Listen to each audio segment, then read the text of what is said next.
Hello, my sober lovelies. Before we dive in, I'm really excited to announce my group coaching program for women is live, and you can join now. So excited for this because let's be real here. Quitting drinking isn't just about saying no to the glass of wine or booze. It's about what comes after. All the fear, the boredom, the late night anxiety, and the stories you've been telling yourself for years. And that's where my Rewired Sober group coaching program for women comes in. It's only $247. I'm being totally transparent on the price. It's for 3 months, and you'll learn how to shift your mindset, build habits that actually stick, and question the core beliefs that have been keeping you stuck, and find healthier ways to deal with that loneliness and that now what feeling. The best part is you don't have to do it alone. We'll have live group coaching sessions weekly, and there'll be a bunch of women walking through it with you. It's not another cookie cutter sobriety program for mommy vloggers. It's neuroscience meets real life, and it's designed for women to help you not just stay sober, but actually feel good living sober. You can join anytime, and I'd love to see you on the inside. So start today, get instant access. The link's in the show notes.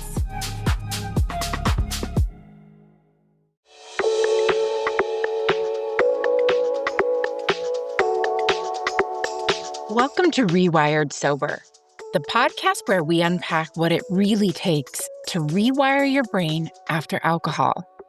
Hi, I'm your host, Kate Vitella, a registered nurse, board certified in mental health and addiction, sober since 2018, and a coach who blends neuroscience, lived experience, and real talk to help women break the shame spiral and rebuild their thinking with tools like journaling, humor, and honest conversation. This isn't surface level sobriety.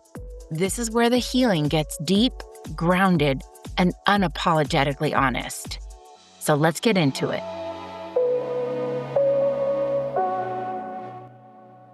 Welcome back to another episode of Rewired Sober. Today, I'm going to be diving into the topic of boredom. If you're sober and you're thinking, why does life feel so flat? Like, why am I so bored? This episode is for you. I'm digging into what boredom really means in recovery and some of the brain science behind it, but also the human part of it, the part about raw dogging reality, the identity loss, and the rebuilding that takes time in recovery. If you're willing to stick with it and stay curious. So, first thing I wanted to say was this memory keeps popping up in my head, and that's why I felt so compelled to record this. When I was about a year and a half sober, maybe somewhere around there, I was sitting at a Starbucks, and at the time I was in AA, and I was sitting with my AA sponsor, and I said, I'm so fucking bored, I could die.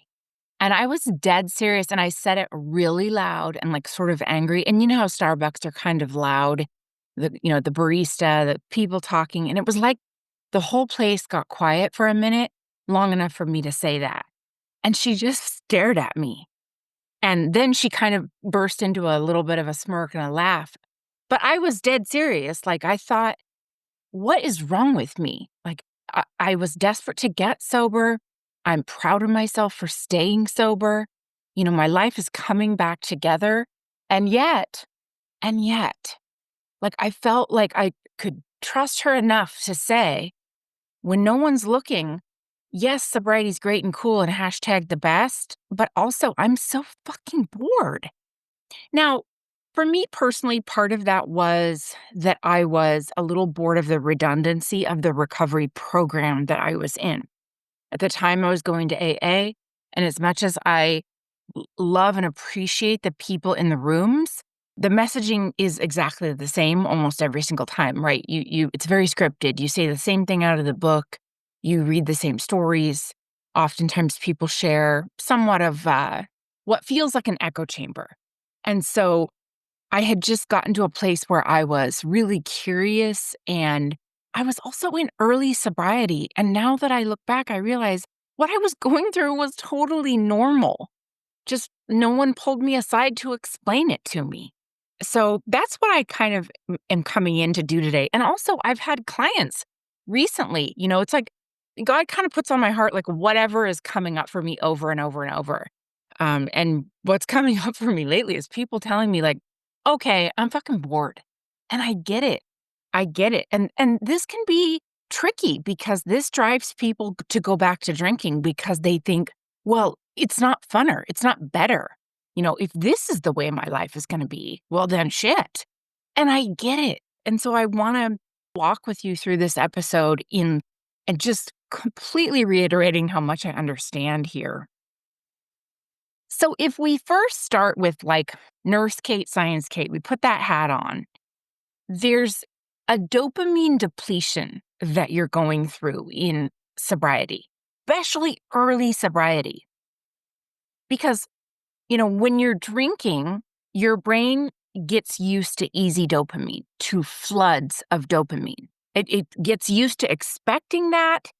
And, the fast reward, the instant relief, the fun, the feeling of euphoria, like it's a shortcut to emotional escape, right?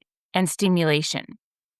And so when you stop, your brain is like, okay, where's the dopamine hit? Like nothing feels exciting anymore.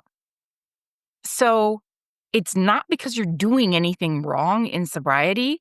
It's because your dopamine baseline, your reward center baseline has been shot because of the drinking, and your brain is relearning how to enjoy life without those artificial spikes. Now, throughout this podcast, you're going to hear me say the word recalibrating because that's exactly what it's doing. Remember, when you flood your brain with dopamine in like an artificial sense, your requirement for your brain to hit that pleasure center, to hit that stimulus is higher because you're used to big, massive floods of dopamine. So over time, when you pull that away, your brain has to recalibrate to small things, to make you feel good and excited and happy again. And I love the book, Dopamine Nation by Dr. Anna Lemke, and she says, quote, "We're all running from pain. We're all running from discomfort. We're all running from boredom. And in the process, we've lost the ability to sit still and simply be." And that hit me really hard when I read that. It made me feel less alone and less like I'm some broken, crazy, different individual. Let me say that word again. We are all running from pain. Keyword here, all. She also writes, "We've all become minor league addicts, and the drug is dopamine." And I I have to say that here because so much of the time in recovery, we other ourselves that our brains are a certain way. Our brains are different. Our brains are broken. We're this type of person. We have this disease. We are othered. No, no, no. We are all running from pain. We've all become minor league addicts in the dopamine nation. So why? We've been trained to expect a stimulation, a 24/7 scrolling, shopping, binging, drama, alcohol, drugs, social media, all of it. It's all dopamine driven. And when that stops, especially the alcohol, you're sort of left with the silence and a stillness and a space where there's just you. And the first thing that comes to mind when we describe that is, oh, this is boring, right? I would argue that's actually recalibration and healing. So, a little bit more science. And I just think this is important because, again, as we know better about what is going on in our brain and body, the more empowered we feel, the less helpless and victimized and othered we feel. So the fact that your nervous system is also dysregulated is another huge part of this. Like, nervous system withdrawal is another part of why you, quote, feel bored, because it's no longer numbed by alcohol. So you get sort of that freeze response. You get emotional numbness. You get that sort of disjointed inability to focus. And I've recorded an episode on procrastination, masked as boredom. What you're feeling isn't really just boredom, it's your nervous system crashing after years and years of artificial stimulation. So the regular life, the everyday, the mundane, it feels off. It feels slow and flat. And I talk a lot about post-acute withdrawal, and I want to revisit that topic as well. In early sobriety, and what I mean by early sobriety is under 4 or 5 years, and that's just because the DSM says 5 years of sobriety is like when you're out of the woods, and now, of course, if you're in the rooms of AA, they'll say anything under, like, 10 years is early sobriety. But you kinda have to look at it like, okay, you drank for 15, 20 years. So, yes, year 1 and 2 of sobriety, well, that's early stages of your new life, right? Because let's imagine you've got another 10, 20, 30, 40 years to go on this planet living as a sober person. That's early in your rebuilding, rebranding of you. I just wanna contextualize what I mean by early sobriety. I do not mean day number, like, 14. I mean, like, the first few years, there's this feeling of anhedonia. I talk about that a lot in post-acute withdrawal, that feeling of being very flat. Okay, so what does that mean? In the beginning, you lose your ability to feel pleasure, and that sucks. And I wanna be totally freaking honest with you here about how scary and sucky that is. Because if we just sugarcoat it over like, "Oh, sobriety is so awesome, hashtag sober life is the best life," what we're doing is, scaring people who are sitting there with the real feelings at home. We're alienating the true human process here. We're alienating those in recovery that aren't feeling unicorns and rainbows. Of course, there's periods of a pink cloud when you feel on top of the world that you made this decision to get sober and stay sober. You feel on top of the world that you can pay your bills again, that your family's starting to trust you, that your face doesn't look like a melted candle. There are those pink cloud times and seasons, but there's also a real recalibration going on here, the brain rebalancing. So please do not feel like you're doing it wrong or something is wrong if you're not doing cartwheels every day because you're sober. Your pleasure centers have been completely hijacked by artificial dopamine. So this takes some time to recalibrate. And I think the more we can normalize that, one thing I'm famous for saying is sometimes we just have to sit in our shitty diaper. And what I mean by that is not that like life's so hard and you just have to sit in your feces. No, what it means is in the beginning and sometimes throughout our journey, the reality of life is hard. The everyday, the mundane, the post office, the grocery store, the laundry, the dishes, the soccer practice, the stupid projects we have to do at work.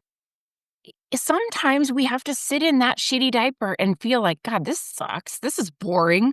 Or my life isn't the way that I want it to be.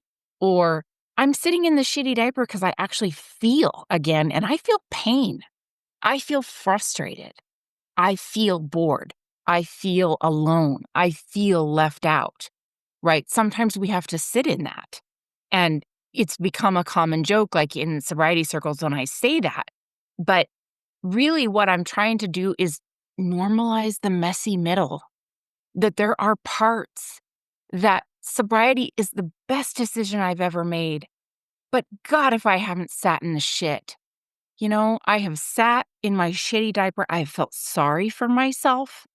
I have been angry that I had to get sober, and I say had to because, I mean, my life got pretty bad, and a lot of us, by the time we get sober, we kinda feel like we don't have much of a choice in the matter, like, "Dude, I'm not doing well, I'm not thriving as an adult." And so it feels like we have to give it up. I mean, I wanna be totally honest with you. Like, I would not have stopped drinking if I didn't feel like I had to. And what I mean by that is, like, my life was falling apart, my physical and mental health were falling apart, my family had all pointed it out, my partner, want kicked me out of the house, my career was in shambles. It was like every single thing around me was saying, "Kate, this alcohol thing, that she's alcohol's not your friend. She's a lying, two-faced bitch." And I wanted to cling on to her because it was all I knew, right? I mean, I wanted to dance with the devil I knew. It was all I thought I was gonna know also in my life. Like, I couldn't fathom a sober existence because that's such a stretch when you're in the beginning of it. Even when you've lived a full circle around the sun, a full year, or maybe even 2 years or 3 years sober, and you're looking around, you're like, "Wow, okay, seltzer water for toasts at events, feeling like, a weird wallflower at a wedding, still awkwardly ordering a mocktail, and it tastes like lemon water and like ass." I mean, there's all these things, it's okay to say in the beginning, like, "Ooh, this is hard." And I get flack about that from the internet. People will be like, "You're fear-mongering." Oh, I'm fear-mongering because 'cause I'm telling the truth. And the truth is, you're sitting in your shitty diaper sometimes, and that's just the fucking way it is.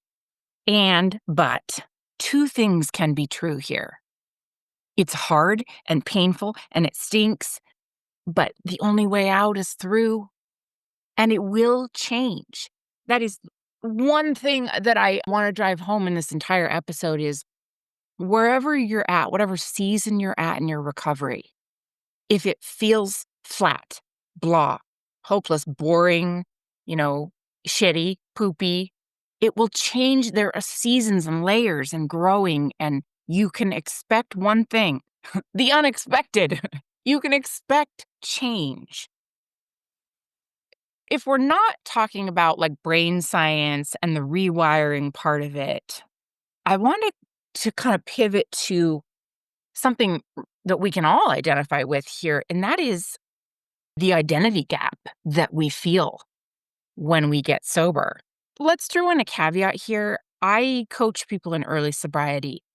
I am not telling you to go to a rave. You're a year sober. You need to get yourself out there into the world. You need to find yourself. You need to, go into the bar and party and dance sober and do all the things. Sometimes that's unsafe and not good for your sobriety in the beginning. And you and your coach or your mentor, your therapist, you'll know talking through that if you're at that place where you should be doing that. Some people can go out to a bar and party in early sobriety and take trips. I have a client who flew internationally and traveled the world in 6 months sober. I personally could not have done that without relapsing. So it's about also the caveat is in the beginning, it's okay to stay home and be boring while you're recalibrating, while you're resetting your life. And if you have to sit home and avoid the triggery situations for a while, it's temporary. You are strong for doing that. This is a season of your life. You will not have to sit home forever. Early sobriety is not how it's going to be in 5, 10 years down the road. But for this season, if you need to sit home and journal and be bored or boring, fucking do it because you're saving your own life here. And this is a crucial part of early recovery. There's no point in shoving yourself out into the big world if you are not ready. Like, what's that saying in AA? If you hang out at a barber shop long enough, you are eventually going to get a haircut, right? So don't put yourself into that situation. And I'll get into that a little bit more as I go on, but I want to talk about identity loss. And you didn't lose a life, you lost a cycle. You lost a cycle that you were in. And for many women, me in particular in sobriety, I can say for myself, I didn't really have a life before, right? There wasn't a real life before. I didn't have real friends before. I had a couple. I had my sisters, my mom, my ride or dies. I didn't have real hobbies or passions. I didn't know what really lights me up without fake dopamine. So when I say you didn't lose a life, you lost a cycle, what I mean is like you lose your routine of drinking, you lose the fake connections based on alcohol, you lose that false confidence of going out and wearing a horrid outfit thinking you look really sexy. You lose that looping escape and you lose those recovery cycles of having to like recover from the hangover. When you take the alcohol out, you're also not just bored, you're kind of exposed to the world. And you're just missing all that stimulation. It's like staring at a blank canvas. This is a real part of early sobriety, of trying to recalibrate who am I when I don't drink? Who am I on a Wednesday night in the evening when the kids are in bed and I have that hour to myself? Am I sipping a cup of tea? Am I chugging a seltzer? Am I jogging on my treadmill so I don't go insane? Who am I? And what goes through my head in the quiet moments? This is that magic time when you get to discover that. And I say get to because many people go through their entire lives just numbed out, constant hits of fake dopamine, really never discovering themselves. And I find that to be quite a loss, really. We say life is short. Oh, it's really short. And nobody wants to wake up at age 70 and realize they don't know deep down who they are. They can't sit with themselves or be with themselves. And early in sobriety and in some parts of sobriety, you feel uninterested and uninteresting. I certainly did. I was like, wow, I have no hobbies. I don't know who I am. I don't even know how I like to dress. I don't know what I like. I didn't feel creative. I felt like everyone else had sort of a life and a persona, and I was just there. I was just like, eh. I didn't have a sense of identity. It felt really odd in the beginning. And it's not so true as in like I didn't have an identity. It was more like there's just this void between who I was while I was drinking and who I was gonna become. I was in this liminal space of like, okay, I'm sitting at home with trying, to do anything but drink, and I'm in this liminality. I'm becoming someone different, but I am certainly not her yet. I am not the version of me that is sitting in front of this microphone today. The version of me today that is looking at you has the word muse tattooed on her chest and punk fashion and a safety pin and a bottle of Chanel perfume. And I have thick fake eyelashes on because I love to cosplay and dress up and wear furs and dance around my bedroom and perfume and no one's around, right? This is the version of me almost 8 years in. And so when I was early sobriety, I sat in that liminality of like, I'm not that old girl anymore on the outside or the inside, but yet I'm not who I'm going to become either. I want to just caveat also here by saying, like, you're not boring. You're underdeveloped. Okay, that's probably not the right word, but you're in liminality, and sobriety gives you a space. It's the space that feels really scary when you're not used to being in liminality, when you're not used to building something, and when we come to sobriety, especially in midlife, we're not used to being new at something. We're not used to having this space to reinvent ourselves. We feel kind of like we're set in stone the way we are by the time we come into this in our 30s, 40s, 50s. I know I did. I spent my 30s being an asshole, and I got sober at 38, almost 40 years old.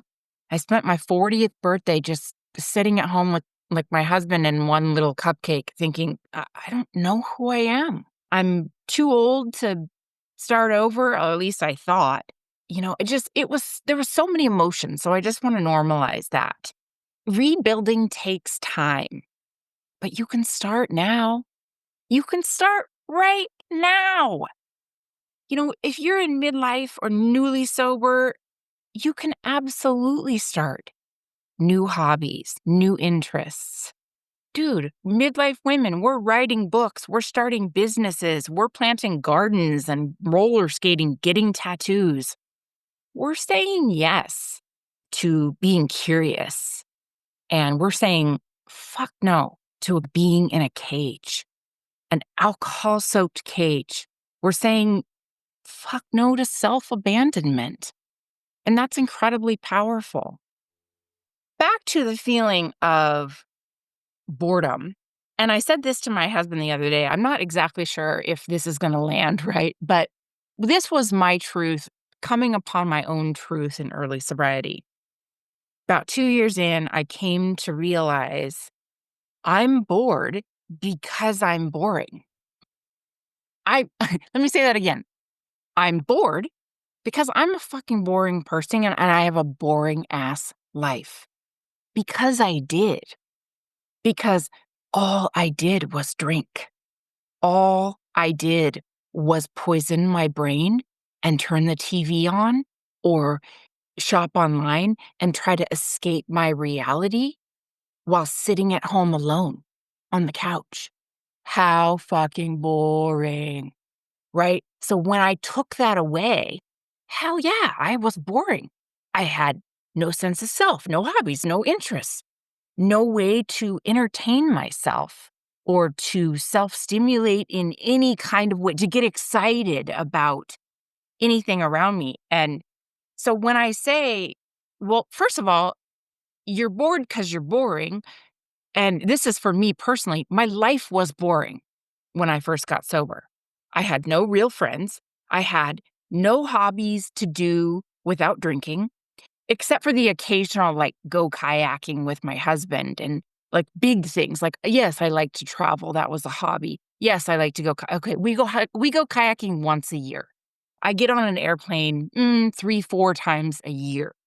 Okay, those are not sustainable hobbies, right? On the day-to-day, my life was boring. Most people's lives are boring as shit. We do the things. We go to the grocery store, we do the laundry, we clean, we vacuum, we fucking adult. Adulting can be kind of boring and mundane. And how do you become less bored? You become less boring. You start developing interests and curiosities. And I want to use the word interest and curiosity here in place of the term hobbies. Because I feel like the word hobby can be kind of loaded. Like, get sober and get some hobbies. A hobby it involves so much. It's such a commitment, right? To have a hobby, you got to like take up watercoloring or buy a pottery wheel or you buy some roller blades. Like you have to commit to do the thing, to wear the clothes, to buy all the shit. And that can be daunting. I hate when people tell me to get a hobby. Okay, well, I'm going to take up fencing, but first I need a place, a sword, the outfit, the money, the lessons, and I need to move to a city where people know what fencing is. And I might need a bulletproof vest and better health insurance. Okay, so telling me to get a hobby, not helpful to me. Get curious. Get interested. To be interesting, you have to be interested. You don't need a big giant hobby. You don't need a big 5-year plan. You just need to start noticing what lights you up in life, even if it's a little bit, like watching art tutorials or going thrifting, reorganizing your sock drawer. I like to reorganize my tights. I love tights. I wear tights under everything, all different colors, shapes, and patterns. I like to reorganize that drawer. And I like to listen to music while I'm doing it. Would I call that a hobby? Am I going to put that on my Instagram profile, professional tight organizer while listening to Grimes. No, it's just something I do, right? Read something weird, journal to see what falls out, screw around with your makeup. You don't have to like think harder and reinvent yourself and become this new person takes up rollerblading. You just have to start moving a little bit differently and being open and willing to stay curious about what lights you up and give yourself the permission to suck at your new interests, right? Like, it doesn't have to be super productive. One thing I also say to clients is like the hard reality, the hard truth is here, much like what Dr. Anna Lembke says in Dopamine Nation is we're also hardwired to like feel entitled to be inspired and entertained and amused all the time. So we now live in a society where we almost feel like I'm entitled to feel good all the time. Every day should be fun and interesting and a circus. But guess what? Like, honestly, sometimes real life is boring as shit and you're in the shit and you're sitting in your shitty diaper. And that's reality, dude. That's real life. So you have to learn how to move through the world differently so that doesn't bring you down. And I love the concept of getting interested to be interesting. The other thing that I commonly tell people in early sobriety is that in order to have a life and to have friends, quote, and do things sober, meet up with other people sober in real life, you have to be really intentional about it. Online dating, you have to like proactively slide into someone's DMs. Like, hey, Jessica, you looked interesting on about your sobriety. I love that t-shirt. I heard you live near the Seattle area. Ever think of having coffee with me? I mean, that sounds really scripted, but like almost like you put yourself out there for dating. It's important to be proactive in finding sober friends. And my husband and I joke about this, like making friends as an older adult is freaking hard anyway. You know, I'm 46, he's 54. Like for us to have adult friends that we didn't go to preschool with, it's hard making a friends as adult. And most adults don't have a lot of like, quote, new friends. But when it comes to sober in real life, because you're becoming a new human and because it's so important that you find like-minded people, I say go at finding sober friends like you would freaking online dating. Like you're going to find a friend. You're going to purposely slide into people's DMs. You're going to make the effort to drive to a sober event. I've said in previous episodes, like when I first got sober and people that I knew online were going to be 2 hours from my house. You know, when they lived in Boston, I'm like, "Oh, hell yeah, I'm driving 2 hours because 'cause they're in my state, and I need people. I need real life experiences." And was it uncomfortable a little bit? Yeah. Did it feel like the first date, sometimes meeting a rando lady I met on the internet for coffee? Hell yeah. But I knew it was necessary if I wanted real life friends. You have to put the freaking effort in, dude. You have to get in your car. And if you have small people, little children at home, I understand that. But this is important for you to go on that sober woman's retreat, take a long weekend, meet those people in real life, even though it's uncomfortable, even though it's kind of inconvenient. We don't like to be inconvenienced. I don't want to drive 3 hours. I don't want to have to go. I like to get on a plane, but I can't tell you how many times I got on a plane to fly across the country to meet a group of people that were sober that I knew from the internet because it was important for me. It was so important for the woman I was becoming to know them in real life and to know me with them in real life, if that makes sense. So you have to be super intentional. And every time that I have a client that's pondering, oh, should I go to this thing? Should I go on this trip? She recovers. I don't know. Sober social, sober as fuck. Should I go on this retreat? Do it. Do it. Make the friends. Put yourself out there. those are safe spaces where it is okay. You can travel and be it with those people because they understand if you want to dip out early of a social event, or if you're feeling overstimulated or triggered by what something orders, or if you're going to just burst out in tears for no reason. When you're around other sober people, the conversation hits different. The podcast episode that just went out yesterday was me talking about a trip I took in May to New York to meet up with Kim Bellis's group, Sober is the New Cool. And she was having a white party where you wear all white. We met in Times Square.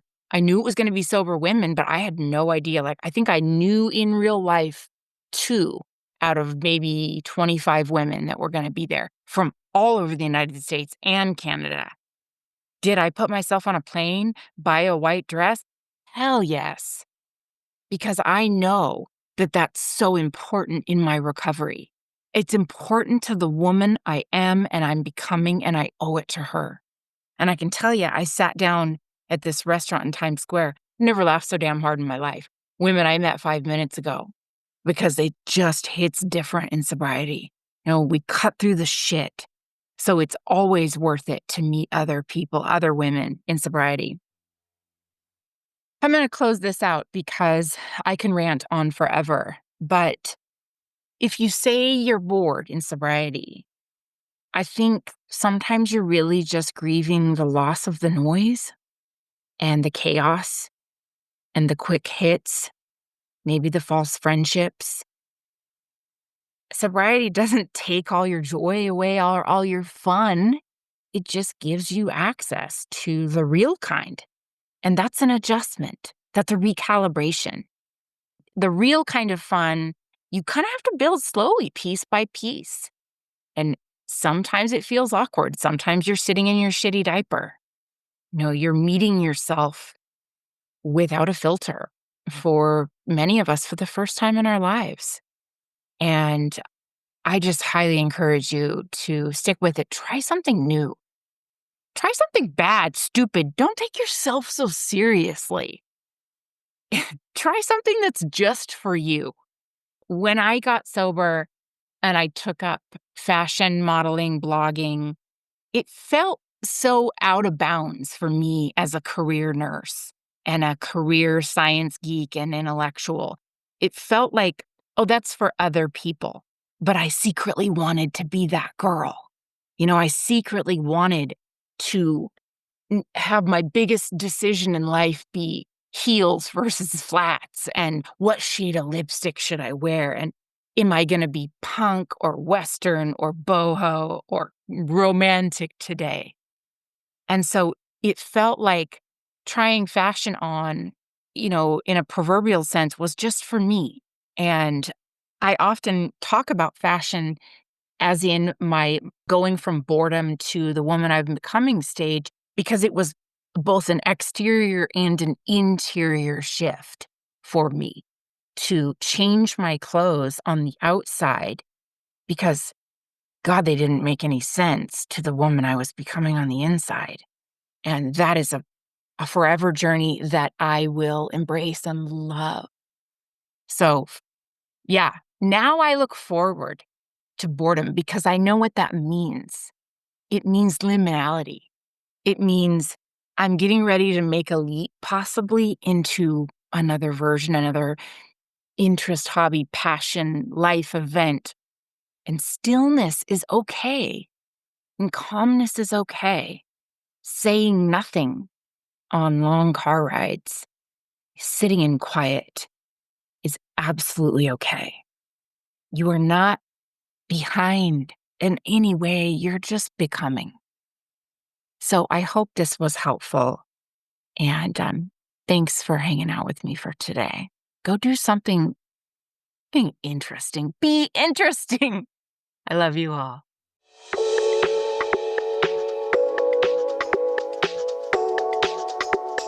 Thanks for tuning in to Rewired Sober. You can find me on my Instagram at Rewired Sober, where there are links to catch up with me and all the things I'm working on in my coaching business, or the link tree to my business directly will be in the show notes. I so appreciate you joining me on this journey, and I welcome any feedback or any topics you want to hear about, things that you're struggling with or interested in. I love you all so very much, and I'm just so enjoying doing this with you.